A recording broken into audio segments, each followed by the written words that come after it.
Untuk membangun budaya yang positif, sekolah perlu menyediakan lingkungan yang positif, aman, dan nyaman agar murid-murid mampu berpikir, bertindak, dan mencipta dengan merdeka, mandiri, dan bertanggung jawab. Nah, salah satu strategi yang perlu ditinjau ulang adalah bentuk disiplin yang dijalankan selama ini di sekolah-sekolah kita. Ada beberapa hal yang harus diluruskan terkait miskonsepsi tentang teori kontrol. Yang pertama, bahwa ilusi guru mengontrol murid. Pada dasarnya, kita tidak dapat memaksa murid untuk berbuat sesuatu jika murid tersebut memilih untuk tidak melakukannya. Walaupun tampaknya kita sedang mengontrol perilaku murid tersebut, hal ini karena murid tersebut sedang mengizinkannya untuk dikontrol. Nah, saat itu bentuk kontrol guru menjadi sebuah kebutuhan dasar yang dipilih murid tersebut. Teori kontrol menyatakan bahwa semua perilaku memiliki tujuan, bahkan terhadap perilaku yang tidak disukai. Ilusi bahwa semua penguatan positif, efektif, dan bermanfaat. Penguatan positif atau bujukan adalah bentuk-bentuk kontrol. Segala usaha untuk mempengaruhi murid agar mengulangi suatu perilaku tertentu adalah suatu usaha untuk mengontrol murid tersebut. Dalam jangka waktu tertentu, kemungkinan murid tersebut akan menyadarinya dan mencoba untuk menolak bujukan kita. Atau bisa jadi murid tersebut menjadi tergantung pada pendapat sang guru untuk berusaha.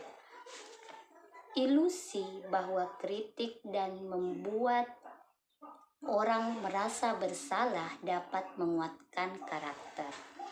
Menggunakan kritik dan rasa bersalah untuk mengontrol murid menuju pada identitas gagal. Mereka belajar untuk merasa buruk tentang diri mereka. Mereka mengembangkan dialog diri yang negatif. Kadangkala sulit bagi guru untuk mengidentifikasi bahwa mereka melakukan perilaku ini karena seringkali guru cukup menggunakan suara halus untuk menyampaikan pesan negatif. Ilusi bahwa orang dewasa memiliki hak untuk memaksa. Banyak orang dewasa yang percaya bahwa mereka memiliki tanggung jawab untuk membuat murid-murid berbuat hal tertentu. Apapun yang dilakukan dapat diterima selama ada sebuah kemajuan berdasarkan sebuah pengukuran kinerja. Nah, pada saat itu pula orang dewasa akan menyadari bahwa perilaku memaksa tidak akan efektif untuk jangka waktu yang panjang, dan sebuah hubungan permusuhan akan terbentuk dari hal tersebut. Bagaimana seseorang bisa berubah dari paradigma stimulus respon kepada pendekatan teori kontrol? Stephen R. Covey menyatakan dalam prinsip center leadership bahwa bila kita ingin membuat kemajuan perlahan, sedikit-sedikit, ubahlah sikap atau perilaku Anda. Namun bila kita ingin memperbaiki cara-cara utama kita, maka kita perlu mengubah kerangka acuan kita. Ubahlah bagaimana Anda melihat dunia, bagaimana Anda berpikir tentang manusia.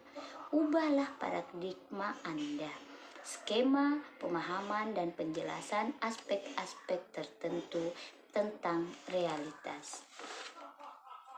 Stimulus respon merupakan lawan dari teori kontrol mengenai pandangan tentang dunia. Stimulus respon tentang dunia menyatakan bahwa realitas atau kebutuhan kita sama. Sedangkan teori kontrol tentang dunia menyatakan bahwa realitas kebutuhan kita berbeda. Semua orang melihat hal yang sama, Dalam teori kontrol, setiap orang memiliki gambaran yang berbeda. Kita mencoba mengubah orang agar berpandangan sama dengan kita. Teori kontrol mengatakan kita berusaha memahami pandangan orang lain tentang dunia. Perilaku buruk dilihat sebagai sebuah kesalahan. Dalam teori kontrol dikatakan semua perilaku memiliki tujuan. Orang lain bisa mengontrol saya. Teori kontrol menyatakan hanya Anda yang bisa mengontrol diri Anda. Saya bisa mengontrol orang lain. Dalam teori kontrol, Anda tidak bisa mengontrol orang lain. Pemaksaan ada pada saat wujukan gagal. Teori kontrol menyatakan kolaborasi dan konsensus menciptakan pilihan-pilihan baru. Model berpikir menang atau kalah, sedangkan teori kontrol menyatakan model berpikir menang-menang. Ketika mendengar kata disiplin, apa yang terbayang di benak Anda? Apa yang terlintas di pikiran Anda? Kebanyakan orang akan menghubungkan kata disiplin dengan tata tertib, teratur, kepatuhan, dan peraturan. Kata disiplin juga sering dihubungkan dengan hukuman, padahal itu sungguh berbeda karena belajar tentang disiplin positif tidak harus dengan memberi hukuman. Justru itu adalah salah satu alternatif terakhir. Kalau perlu, tidak digunakan sama sekali. Dalam budaya kita, makna kata disiplin dimaknai menjadi sesuatu yang dilakukan seseorang pada orang lain untuk mendapatkan kepatuhan. Kita cenderung menghubungkan kata disiplin dengan ketidaknyamanan. Bapak pendidikan kita, Ki Hajar Dewantara, menyatakan bahwa di mana ada kemerdekaan, disitulah harus ada disiplin yang kuat. Sungguh pun disiplin itu bersifat self-disiplin, yaitu kita sendiri yang mewajibkan kita dengan sekeras-kerasnya.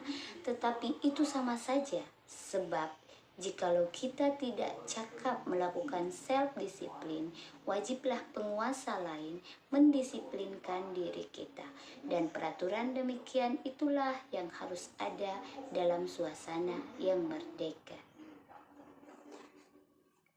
Nah, di sini Ki Hajar menyatakan bahwa mencapai kemerdekaan atau dalam konteks pendidikan kita saat ini, untuk menciptakan murid yang merdeka, syarat utamanya adalah harus ada disiplin yang kuat. Disiplin yang dimaksud adalah disiplin diri yang memiliki motivasi internal.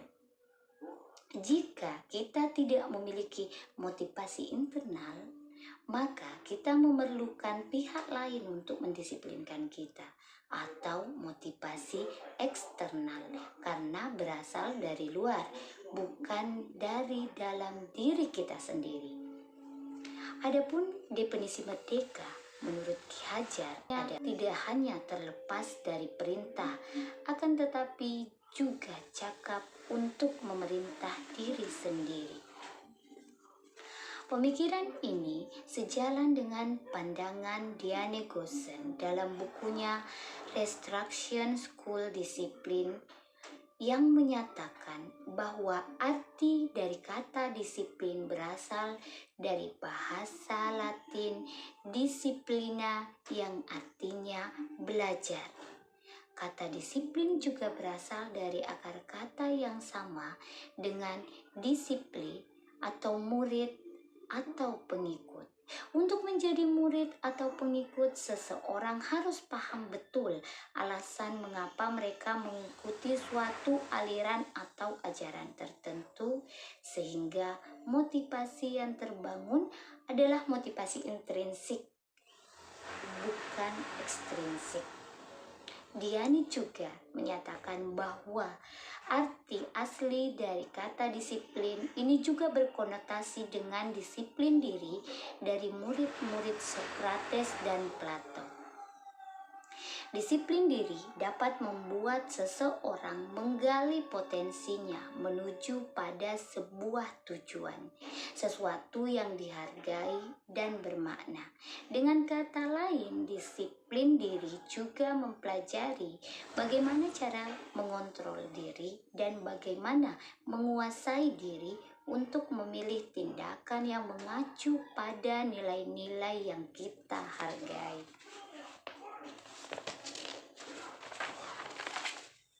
Dengan kata lain, seseorang yang memiliki disiplin diri berarti mereka bisa bertanggung jawab terhadap apa yang dilakukannya, karena mereka mendasari tindakan mereka dengan nilai-nilai kebajikan universal. Sebagai pendidik, tujuan kita adalah menciptakan anak-anak yang memiliki disiplin diri sehingga mereka bisa berperilaku dengan mengacu pada nilai-nilai kebajikan universal dan motivasi intrinsik bukan ekstrinsik. Nah, Bapak, Ibu, guru sekalian, mari kita tanyakan ke dalam diri kita sendiri, bagaimana kita berperilaku? Mengapa kita melakukan sesuatu? Apakah kita melakukan sesuatu karena adanya dorongan dari lingkungan atau ada dorongan yang lain? Terkadang kita melakukan sesuatu karena kita menghindari rasa sakit atau ketidaknyamanan. Terkadang kita juga melakukan sesuatu untuk mendapatkan apa yang kita mau. Bagaimana menurut Anda? Pernahkah Anda melakukan sesuatu untuk mendapatkan senyuman dari orang lain? Untuk mendapatkan hadiah? Atau untuk mendapatkan penghargaan? Atau mungkin uang? Apa saja yang menjadi alasan seseorang melakukan sesuatu? Nah, untuk mengetahui itu lebih jauh lagi kita akan membahas tentang motivasi manusia. Pada dasarnya, ada 3 motivasi yang mendasari perilaku manusia. Diana Gosen dalam bukunya Restriction School Discipline menyatakan 3 alasan motivasi perilaku manusia adalah yang pertama, untuk menghindari ketidaknyamanan atau hukuman. Yang kedua, untuk mendapatkan imbalan atau penghargaan dari orang lain. Yang ketiga, untuk menjadi orang yang mereka inginkan dan menghargai diri sendiri dengan nilai-nilai yang mereka percaya. Nah, teman-teman sekalian, tujuan dari disiplin positif adalah menanamkan motivasi ketiga hal tersebut pada murid-murid kita, yaitu menjadi orang-orang yang mereka inginkan dan menghargai diri sendiri dengan nilai-nilai yang mereka percaya. Ketika murid-murid kita memiliki motivasi tersebut, maka mereka telah memiliki motivasi intrinsik yang berdampak jangka panjang. Nah, motivasi ini tidak akan terpengaruh pada adanya hukuman ataupun hadiah. Mereka akan berperilaku baik dan berlandaskan nilai-nilai kebajikan karena mereka ingin menjadi orang yang menjunjung tinggi nilai-nilai yang mereka hargai. Nilai-nilai kebajikan dan visi sebuah sekolah memerlukan dan menentukan arah dan tujuan dari sebuah institusi atau sekolah. Penyatuan pemikiran untuk mendapatkan nilai-nilai kebajikan serta visi sekolah diturunkan di kelas-kelas menjadi keyakinan kelas yang disepakati secara bersama. Sebuah pertanyaan, mengapa keyakinan kelas? Mengapa tidak peraturan kelas saja? Nah, pertanyaan tersebut adalah pertanyaan yang cukup menarik untuk kita kulik bersama. Suatu keyakinan akan lebih memotivasi seseorang dari dalam atau memotivasi secara intrinsik. Seseorang akan lebih tergerak dan bersemangat untuk menjalankan keyakinannya daripada hanya sekedar mengikuti serangkaian peraturan. Murid-murid pun demikian, mereka memiliki hak untuk membentuk keyakinan mereka. Perlu mendengarkan dan memahami tentang sebuah keyakinan daripada hanya mendengarkan peraturan-peraturan yang mengatur mereka harus berlaku seperti ini dan seperti itu. Bagaimana cara melakukan pembentukan keyakinan kelas? Yang pertama, keyakinan kelas bersifat lebih abstrak dari peraturan yang lebih rinci dan konkret. Keyakinan kelas berupa pernyataan-pernyataan universal. Pernyataan keyakinan kelas senantiasa dibuat dalam bentuk kalimat positif. Keyakinan kelas hendaknya tidak terlalu banyak sehingga mudah diingat dan dipahami oleh semua warga kelas. Keyakinan kelas sebaiknya sesuatu yang dapat diterapkan di lingkungan. Semua warga kelas hendaknya ikut berkontribusi dalam pemanfaatan dan pembuatan keyakinan kelas dalam kegiatan curah pendapat. Dan selanjutnya bersedia meninjau kembali keyakinan kelas dari waktu ke waktu.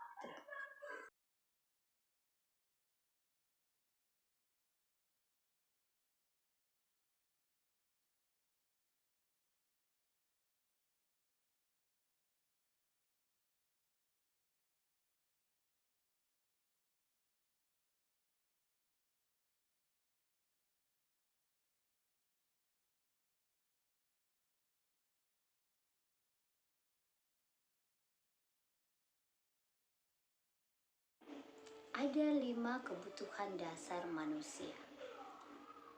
Seluruh tindakan manusia memiliki tujuan tertentu. Semua yang kita lakukan adalah usaha terbaik kita untuk mendapatkan apa yang kita inginkan.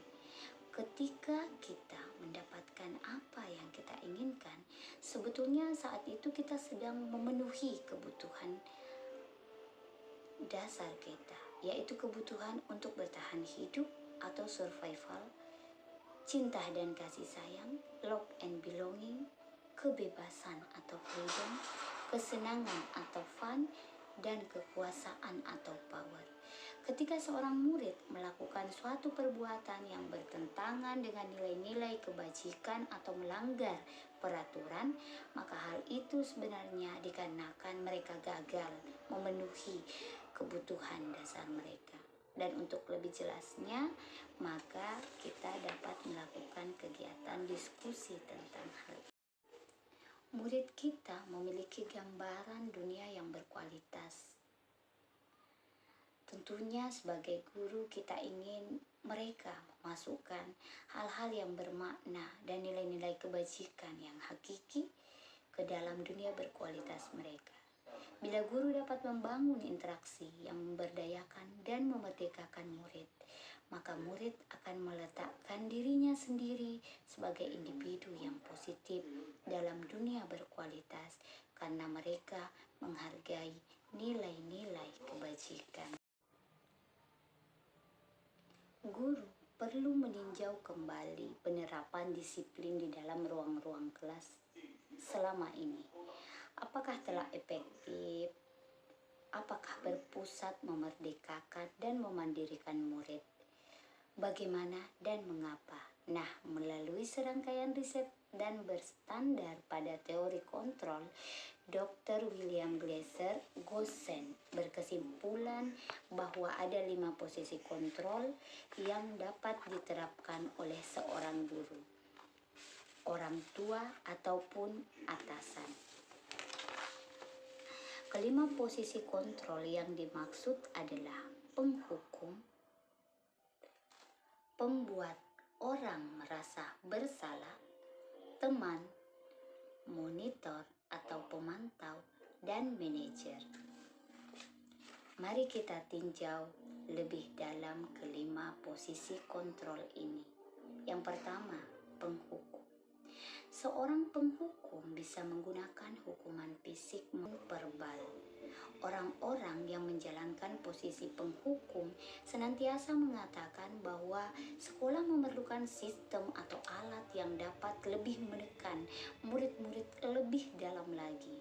Nah, guru-guru yang menerapkan posisi penghukum kecenderungan akan berkata, patuhi aturan saya, atau awas, kamu selalu saja salah.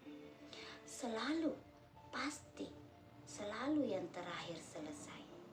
Guru seperti ini senantiasa percaya hanya ada satu cara untuk pembelajaran bisa berhasil, yaitu cara dia. Pembuat orang merasa bersalah. Pada posisi ini, biasanya guru akan bersuara lebih lembut. Pembuat orang merasa bersalah akan menggunakan keheningan yang membuat orang lain merasa tidak nyaman, bersalah, atau rendah diri. Kata-kata yang keluar dengan lembut akan seperti, "Ibu sangat kecewa sekali dengan kamu. Berapa kali Bapak harus memberitahu kamu ya? Gimana coba kalau orang tua kamu tahu kalau kamu berbuat begini?" Di posisi ini, murid akan memiliki penilaian diri yang buruk tentang diri mereka, merasa tidak berharga, dan telah mengecewakan orang-orang yang disayanginya. Nah, sebagai teman, guru pada posisi ini tidak akan menyakiti murid, namun akan tetap berupaya mengontrol murid secara persuasi. Posisi teman pada guru bisa negatif ataupun positif. Positif di sini berupa hubungan baik yang terjalin antara guru dan murid, menggunakan hubungan baik dan humor untuk mempengaruhi seseorang. Mereka akan berkata, "Ayo, bantulah demi Bapak ya. Ayo, ingat tidak bantuan Bapak selama ini? Ya sudah, kali ini tidak apa-apa, nanti Ibu bereskan." Hal negatif dari positif teman apabila pada saat guru tersebut tidak dapat membantu murid, dan murid akan merasa kecewa dan berkata, "Saya pikir Bapak atau Ibu adalah teman saya." Murid akan merasa dikecewakan dan tidak mau lagi berusaha. Hal lain yang mungkin timbul adalah murid hanya akan bertindak untuk guru tertentu, tapi tidak untuk guru lainnya. Dan murid akan bergantung pada guru tersebut.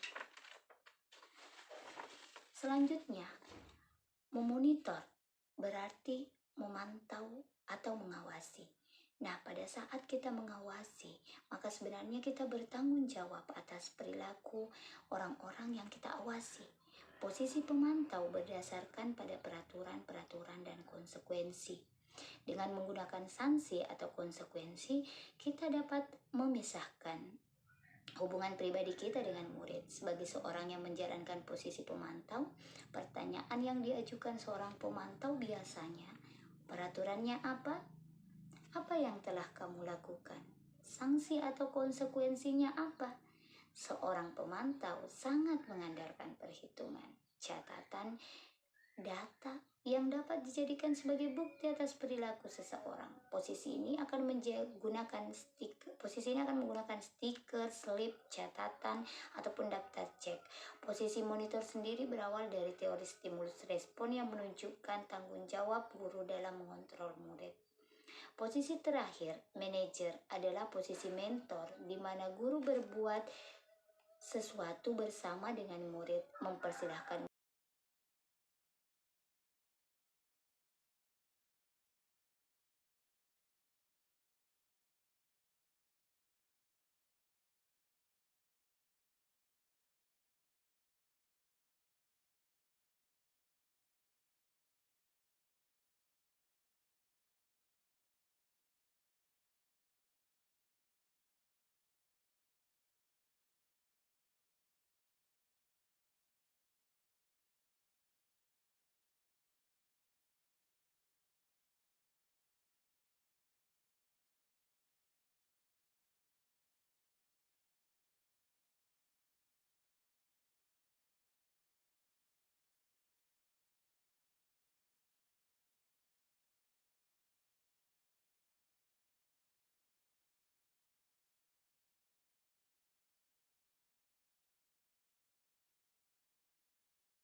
Restitusi adalah sebuah cara untuk menanamkan disiplin positif pada murid. Restitusi adalah proses menciptakan kondisi yang baik bagi murid dan memperbaiki kesalahannya sendiri sehingga mereka bisa kembali kepada kelompok mereka dengan karakter yang lebih kuat. Restitusi ini adalah proses kolaboratif yang mengajarkan murid untuk mencari solusi dari masalah dan membantu murid untuk berpikir tentang cara seperti apa yang mereka inginkan dan bagaimana mereka harus memperlakukan orang lain. Restitusi ini dapat membantu murid menjadi lebih memiliki tujuan, disiplin positif dan memulihkan dirinya setelah berbuat salah. Penekanannya bukanlah pada bagaimana berperilaku untuk menyenangkan orang lain atau menghindari ketidaknyamanan. Namun tujuannya adalah untuk menjadi orang yang menghargai nilai-nilai kebajikan yang mereka percayai. Sebelumnya, kita telah belajar tentang teori kontrol, bahwa pada dasarnya kita telah memiliki motivasi intrinsik atau motivasi yang ada dari dalam diri kita. Nah, melalui restitusi, ketika murid berbuat salah, guru akan menanggapi dengan cara yang memungkinkan murid untuk membuat evaluasi internal dan tentang apa yang mereka lakukan untuk memperbaiki kesalahan mereka dan mendapatkan kembali harga dirinya. Restitusi menguntungkan korban dan juga orang yang telah berbuat salah. Nah, ini sesuai dengan prinsip teori kontrol oleh William Glasser tentang solusi menang-menang. Ada peluang yang luar biasa bagi murid untuk bertumbuh ketika mereka melakukan kesalahan. Bukankah pada hakikatnya begitulah cara kita belajar? Kita perlu belajar dari kesalahan. Murid perlu bertanggung jawab atas perilaku yang mereka pilih. Namun mereka dapat memilih untuk belajar dari pengalaman dan membuat pilihan yang lebih baik di waktu yang akan datang. Ketika guru memecahkan masalah perilaku mereka, maka murid akan kehilangan kesempatan untuk mempelajari keterampilan yang berharga untuk hidup mereka. Nah, ada beberapa ciri-ciri restitusi ya. Yang pertama, restitusi bukan untuk menebus kesalahan, namun untuk belajar dari kesalahan. Restitusi memperbaiki hubungan. Restitusi adalah tawaran, bukan paksaan. Restitusi menuntun untuk melihat ke dalam diri. Restitusi mencari kebutuhan dasar yang mendasari tindakan. Restitusi diri adalah cara yang paling baik. Nah, terkait dengan restitusi, ada 3 tahap evaluasi diri. Yang pertama, restitusi fokus pada karakter, bukan tindakan. Restitusi itu menguatkan. Restitusi fokus pada solusi, dan restitusi mengembalikan murid yang berbuat salah pada kelompoknya.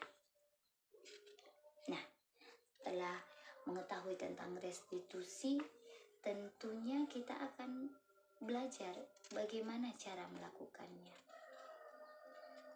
Ada istilah tentang segitiga restitusi. Ya, segitiga restitusi ini adalah hal yang bisa kita praktikkan di sekolah, teman-teman. Yang pertama, langkahnya adalah menstabilkan identitas. Yang kedua, memvalidasi tindakan yang salah. Dan yang ketiga, menanyakan keyakinan.